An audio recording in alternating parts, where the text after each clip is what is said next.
Bonjour à tous, une petite vidéo sur le sujet de la peur et de la loi de l'attraction. Je reviens de ma salle de sport, je vais me faire mon jus de céleri. Depuis que j'ai guéri mon problème de reflux gastrique avec du jus de céleri, eh bien je suis devenu un converti. Mais cette vidéo c'est sur le sujet de la loi de l'attraction et de la peur. La peur, quand on a de la peur, comme c'est qu'on aimerait créer quelque chose avec la loi de l'attraction, mais qu'on a peur. Eh bien, si vous avez de la peur, un exemple typique, ce serait vous n'avez pas de clients, tout ça, et il vous faut absolument des clients pour payer vos charges et vos factures, et vous vous dites, ok, je vais utiliser la loi de l'attraction pour attirer des clients, mais vous avez de la peur. La peur va vous saboter en fait. La peur n'est pas un état qui participe à créer ce que vous désirez. Cela s'appelle être double mind, deux esprits. Vous avez deux esprits. Un, d'une part, votre esprit est orienté vers la peur et donc vous sabotez vos efforts, et d'autre part, votre esprit est orienté vers obtenir ce que vous désirez, et l'un va annuler l'autre et vous restez dans cet espace neutre où vous êtes. Généralement, si vous avez de la peur, s'il ne se passe rien, cela signifie qu'il faut agir, qu'il faut faire quelque chose. Cela signifie qu'il faut créer. La peur, ou quand il ne se passe rien, quand vous êtes dans une période calme, ça signifie, ok, maintenant je dois créer des choses. Si vous n'avez pas de clients, eh bien c'est une opportunité pour améliorer vos services, créer de nouveaux produits, explorer de nouvelles possibilités, de nouvelles possibilités de produits, de services. Tout ça, étendre la personne que vous êtes, étendre votre territoire d'influence en créant des nouvelles choses. Je me souviens de cette mannequin qui était dans une période comme ça où il n'y avait pas trop d'activité, et au lieu de se lamenter, eh bien, on a créé des choses pour elle, on a augmenté son charisme, on a augmenté son magnétisme, et puis elle a utilisé cette période de calme pour devenir une personne encore plus influente qui attire plus de choses. Utilisez les périodes de calme où il ne se passe rien pour créer. Le fait qu'il ne se passe rien signifie que vous n'êtes pas en mouvement. Soyez en mouvement et créez des nouvelles choses. Il y a plein de choses que vous pouvez créer comme ça dans ces périodes d'inactivité. Une autre leçon d'apprendre de ces périodes comme ça où il y a de la peur, de l'incertitude, c'est de développer du calme.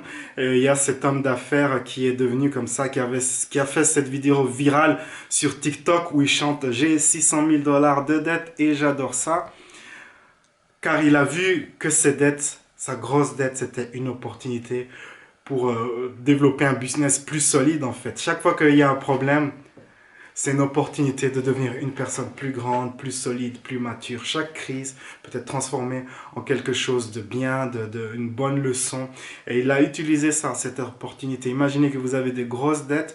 Il y a aussi ce gars qui a eu vraiment une grosse dette et il a utilisé cela pour devenir encore un meilleur créateur de réalité. Et il a utilisé cela dans le sens où il a vraiment exploré ses vrais sentiments pour l'argent, et il s'est découvert qu'il avait beaucoup de négativité sur l'argent et que c'est ça qui l'a conduit dans les dettes. Et il a utilisé cette période difficile pour lâcher prise sur sa peur, sur son inquiétude, sur son apathie, sur toute la négativité qu'il avait sur le sujet de l'argent. Et puis sa situation s'est améliorée au fil et à mesure et il est sorti de sa dette qui était gigantique, géante. Et c'est ça, l'autre gars aussi qui avait sa grosse dette de 600 000 dollars. Il a lancé des nouveaux business et qu'il aide maintenant. Maintenant, il gagne 10 000 dollars par mois. Et petit à petit, il sort comme ça de sa dette. Ça l'a aidé à devenir une personne plus forte, qui crée plus de choses plus intéressantes. Et c'est comme ça qu'on peut utiliser ces périodes d'incertitude et de peur. Exercice. Vous pouvez fermer les yeux. Ouvrez votre main, l'une de vos mains, et imaginez qu'il y a cette peur que vous avez. Peur, j'ai pas de clients, j'ai plein de trucs à payer, blabla, peu importe la peur.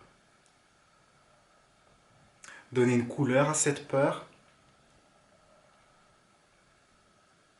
Et maintenant, ouvrez l'autre main, tendez l'autre main, et imaginez le contraire de ce que vous désirez. Donc si vous n'avez pas de clients, imaginez dans l'autre main que vous avez des clients. Imaginez les émotions associées, avoir des clients ou que sais-je, avoir du courage, du charisme, du magnétisme ou être en bonne santé. Mettez ce que vous désirez dans cette autre main et donnez une couleur à cela.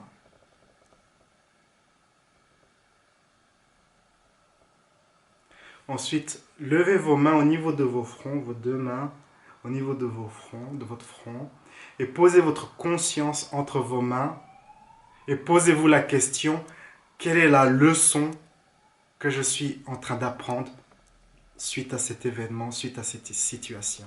Quelle est la leçon ou alors quelle est la sagesse qu'il y a dans cet événement, dans cette situation?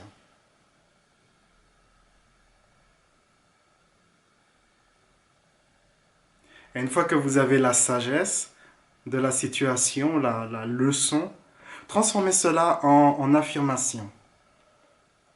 Peut-être je dois avoir plus de confiance en moi et la leçon. Peut-être je dois être plus attentif car beaucoup de problèmes d'argent sont liés au manque d'attention. Je dois créer plus de produits ou je dois devenir indépendant. Dans beaucoup de cas, en fait, ce que ces hommes d'affaires et femmes d'affaires avaient en commun, que j'ai pas évoqué récemment, c'est que leurs problèmes étaient liés au fait d'être dépendants d'autres business, en fait. Et donc, devenir indépendant, c'était leur leçon. Par exemple, là, des gars, il gagnait beaucoup d'argent et il avait cette formation. Comment? Il avait une formation sur Udemy et puis Udemy a gelé son compte. Et donc, tous ses revenus se sont arrêtés du jour au lendemain.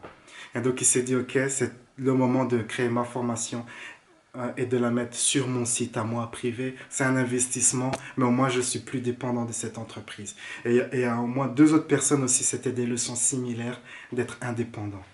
Donc quelle est la leçon? Et une fois que vous avez la leçon, transformez cela en affirmation. Prenez cette affirmation et mettez-la dans votre cœur. Et permettez-vous de sentir la leçon. On va refaire l'exercice une nouvelle fois, un peu plus rapidement. Donc, prenez dans l'une de vos mains, imaginez la chose qui vous tracasse. Qu'est-ce qui vous tracasse? Je n'ai pas ceci, je n'ai pas cela, j'ai peur de ceci, j'ai peur de cela. Mettez cela dans l'une de vos mains, imaginez cela dans l'une de vos mains et donnez une couleur à cela. Dans l'autre main, imaginez la situation idéale, la situation que vous aimeriez idéalement avoir et donnez également une couleur à cela. Posez vos deux mains sur votre front. Mettez votre conscience entre vos deux mains et posez-vous la question, quelle est la sagesse, la leçon liée à cet événement? Que suis-je en train d'apprendre lié à cet événement? Quelle est la leçon positive?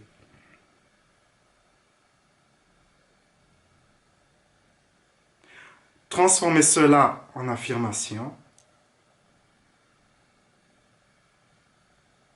Et prenez cette affirmation de votre front et mettez-la dans votre cœur. Et faites cela jusqu'au moment où vous atteignez un état de calme. Et dans cet état de calme, il sera plus facile de voir vos options et d'avoir des idées. Si vous faites vraiment une leçon honnête où vous atteignez un état de calme, vous verrez que vous aurez comme ça des intuitions qui vont vous aider à aller dans la bonne direction. Et donc voilà, c'est ma petite vidéo du jour. Posez vos questions dans la section des commentaires. Expliquez-moi si vous faites cette technique maintenant. Quelle est votre expérience avec cette technique? La vie est un voyage. Appréciez la balade. On se retrouve dans une prochaine vidéo. Ciao, ciao.